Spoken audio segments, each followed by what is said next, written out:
안녕하세요.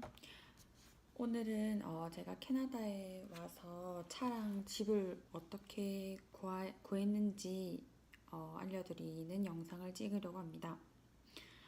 우선은 제가 차에 관련해서는 차를 여기는 중고차를 파는 그런 샵들이 길마다 있어요. 그래서 구글 맵에다가 used car 해서 중고차라고 검색을 하시고 지도상으로 찾아가서 중고차를 제가 원하는 가격대를 말을 하고 거기에 해당하는 그 가격대에 해당하는 차를 보여달라고 말을 합니다.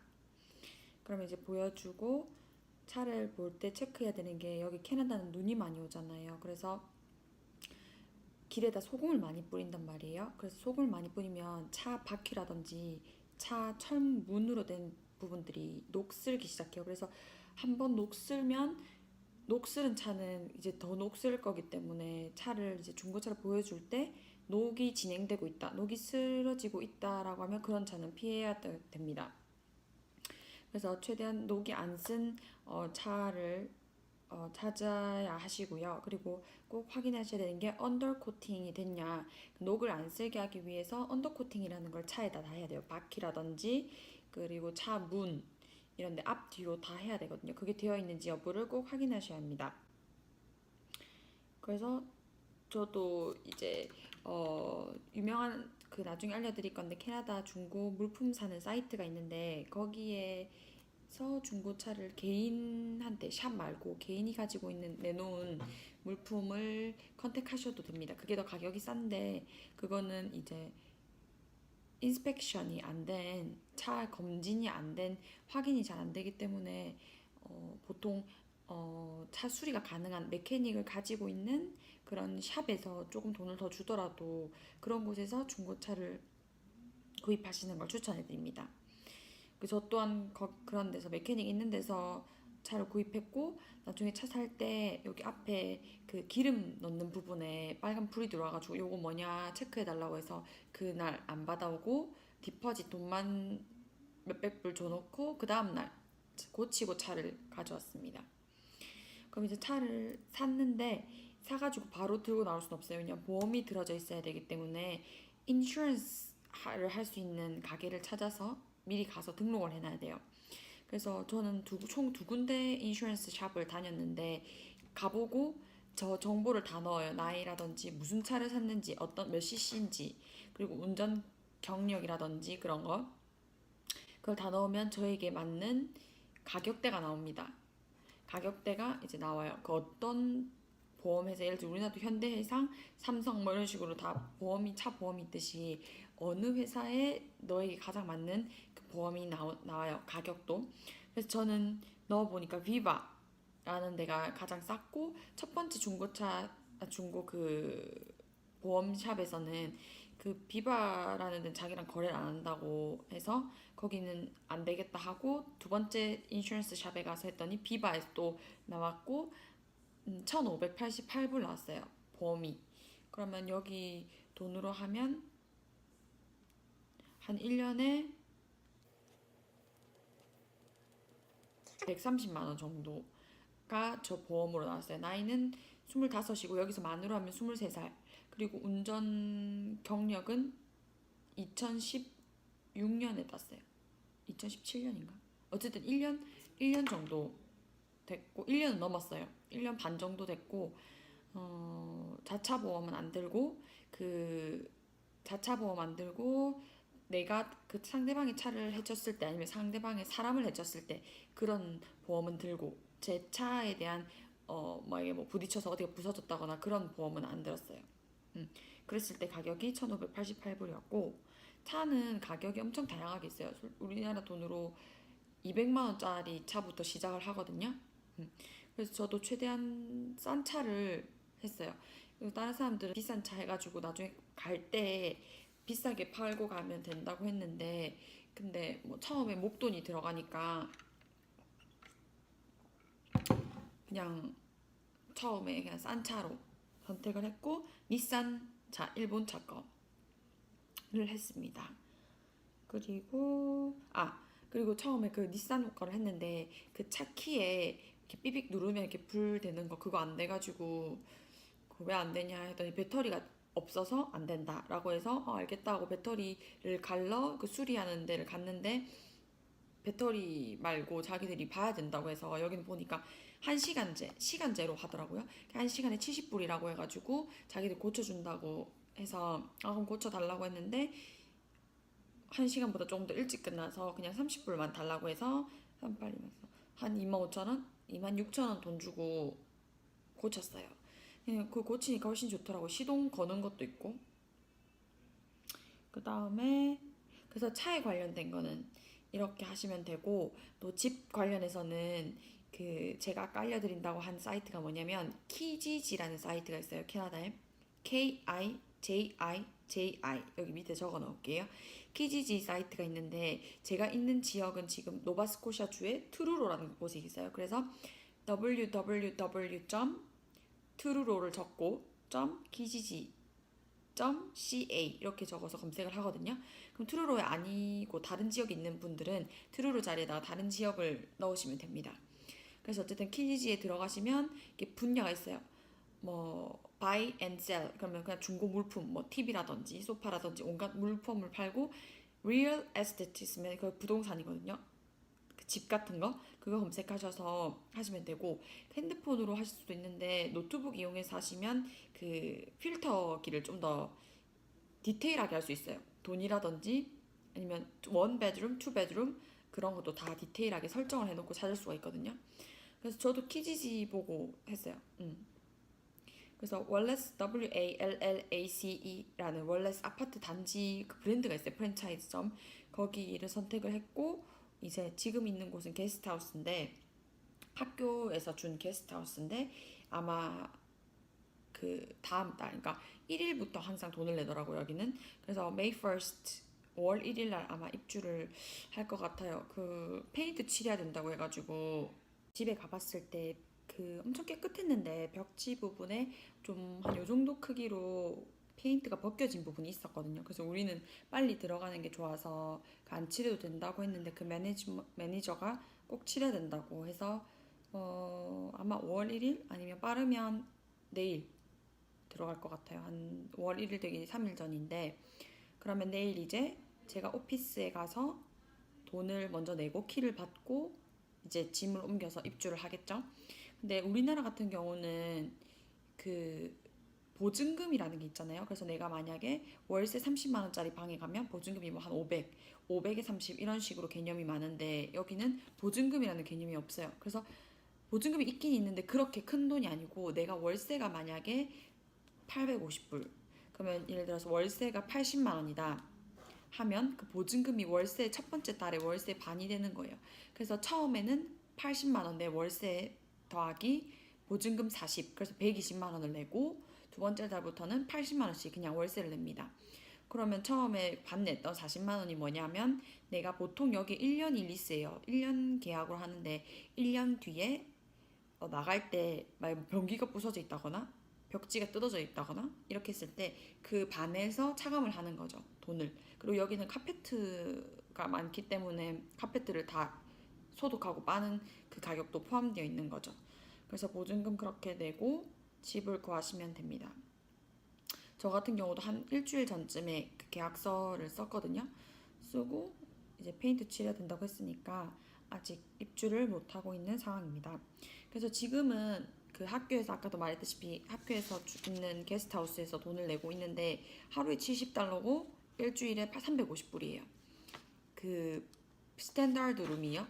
그래서 이렇게 그 인터내셔널 오피스 가서 인보이스를 받아왔어요. 그 영수증, 송장 같은 거. 그래서 여긴 항상 텍스가 붙어요. 그래서 텍스가 15%나 됩니다. 그래서 52.50 달러를 350불 원래 집값에다 합쳐서 402.50 이렇게 집값을 내일 내기로 했습니다. 일주일 있었는데 일주일 또 연장해서 2주에 804불이나 내고 이곳에 있었네요. 이곳의 모습을 보여드리면 지금 제가 촬영하는 곳에서 보면 여기가 마루입니다. 리빙룸이고 벽난로 있고 여기는 부엌입니다. 네, 제가 앉아있는 책상이고요. 잼 같은 거 발라먹는 잼이랑 치즈. 그리고 이 매트리스는 지금 같이 사는 룸메이트 거예요. 룸메이트 거. 저희 방은 이쪽으로 가면 방이 룸메이트 방이 있고 제 방이 이쪽에 있습니다. 한번 보여드릴게요. 이쪽은 앞문이고요. 화장실, 창고, 방. 다른 사람 방. 제가 여기서 유튜브를 찍었습니다. 여기가 뒷문이에요, 뒷문. 저렇게. 저기 제 차가 서 있습니다. 세워져 있어요. 이거는 다 여기 있는 거예요. 설탕, 소금도 다 학교에서 주고 좋습니다. 그리고 번외편으로 제가 에어 캐나다를 타고 왔는데 에어 캐나다가 별로 안 좋은 줄 몰랐어요. 가격이 제일 싸서 아시아나나 대한항공보다 가격이 싸서 좋은 줄 알았는데 조금 불편한 게 있었어요. 일단은 기내식도 별로고 맛이 없고 제일 처음에 우리가 인천에서 토론토로, 그다음에 토론토에서 국내선을 타고 핼리팩스로 이렇게 탔어요. 국제선, 국내선을 탔는데 이제 토론토에서 짐을 다 붙였는데 핼리팩스에서 찾으려고 하니까 짐이 하나가 없었어요. 캐리어가. 그래가지고 혹시나 짐을 못 찾으시는 분이 있으실까봐 요렇게 짐을 인천에서 처음 붙일 때 요게 저희가 짐을 4개 붙였거든요. 23kg짜리 4개. 그럼 요걸 4개 줘요. 4개를 주는데 요거를 절대 버리시면 안 됩니다. 이렇게 별거 아닌 것처럼 주거든요. detach and keep 갖고 있어라는 거죠. 이걸 주는데 절대 잃어버리면 안 돼요. 왜냐면 이거 없으면 캐리어도 못 찾거든요. 그래서 이제 캐리어 다 비교하고 3개는 있잖아요. 매치가 되잖아요. 3개는 제가 캐리어가 있으니까 매치는 됐고 남은 하나 이거가 캐리어가 없다. 그래서 자기들이 이걸 막 쳐요. 뭐라고. 그래서 요걸 봤습니다. delayed luggage 지연된 캐리어. 그래서 여기 코드 넘버를 가지고 있어요. 이걸 꼭 가지고 있어야 돼요. 그래서 전화할 때도 언제 오냐고 제가 전화했거든요. 여기로 사이트로 하다가 인터넷 잘 못해가지고 여기 전화로 했더니 이거 번호 불러달라 해서 번호 불러주니까 지금 토론토에 왔다. 그래서 헬리팩스로 곧 페덱스로 보내줄게 이렇게 해서 한 일주일 내로 받은 것 같아요. 받았는데 또 문제는 뭐냐면 받았는데 거기 바튼 밑에 부분이 부서진 거예요. 깨진 거예요. 그래서 걔가 물건이 많이 들어있으니까 23kg나 들어있으니까 걔가 막 비틀비틀 거리는 거야. 그래가지고 또 전화를 했죠. 아까 거기다가. 그래서 파손된 배기지를 다시 신청했어요. 그래서 말했더니 공항으로 들고 오라고 해가지고 헬리팩스 국제공항으로 또 다시 들고 갔습니다. 그 캐리어를 안에 내용물은 다 빼고. 그래서 또 다시 신청을 해서 damaged baggage를 다시 받았어요. 넘버를. 아직 이거는 제가 저번 주에 갔는데 아직 못 받았어요.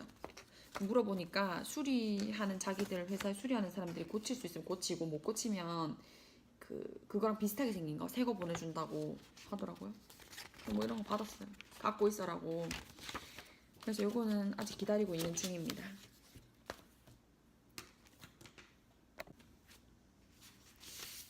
제가 아까 비바에서 보험을 들었다고 했잖아요.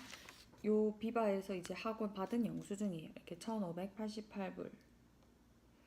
요것도 이제 먼틀리로 낼 수도 있고 한 달마다. 그 다음에 1년으로 바로 낼 수 있는데 한 달씩 내면 그 총 금액에서 2%인가 3% 더 붙거든요. 그래서 그냥 1년 바로 그 자리에서 냈고, 요거는 이제 차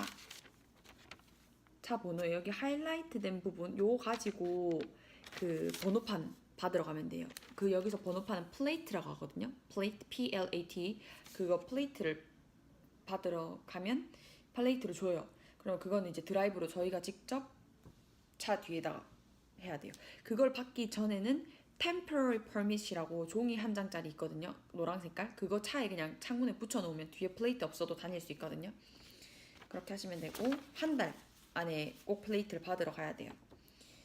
그리고 요거는 이제 차 제 거라는 증명이고요. 이런 거는 꼭 집에 놔두고 다녀야 된다고요. 왜냐면 차 안에 놔두면 차 유리 깨가지고 이거 들고 가서 자기 이름만 바꾸면 차 명의가 바뀌거든요. 그래서 이런 거는 꼭 중요한 서류는 집에 놔두고 다니시고 운전면허라든지 그 보험증 같은 거는 차 앞에 그 서랍에 넣어놓으시면 됩니다. 그리고 또 제가 여기 입국할 때 비자 심사 받을 때 어떻게 했는지에 대해서 잠깐 알려드리자면 일단 이런 파일 같은 거 항상 꼭 준비하세요. 그 한 칸짜리 파일 말고 여러 개 이렇게 코너 되는 거 있잖아요.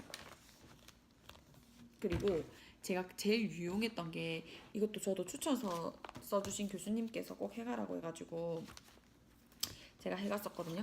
요렇게 요 정도 사이즈의 그 제 정보 같은 거를 미리 다 적어가세요. 어떤 학교 가는지, 가서 지낼 주소, 그리고 핸드폰 번호, 한국 핸드폰 번호, 여기 위에 건 캐나다 거고요. 그래서 이런 거를 꼭 적어서 가면, 왜냐면 핸드폰 번호 막 물어보는데 캐나다 번호 바뀐 지 얼마 안 돼서 바로 못 말하잖아요. 그래서 이런 거 보고 그 주소 같은 것도 바로 그냥 이거 보여주면 그 사람들이 타이핑 치거든요. 그래서 그렇게 하시면 제일 편하고 그 요런 거 여권 같은 거 여권 꼭 하나 그 스킨 그 컬러 복사 해가시면 좋아요.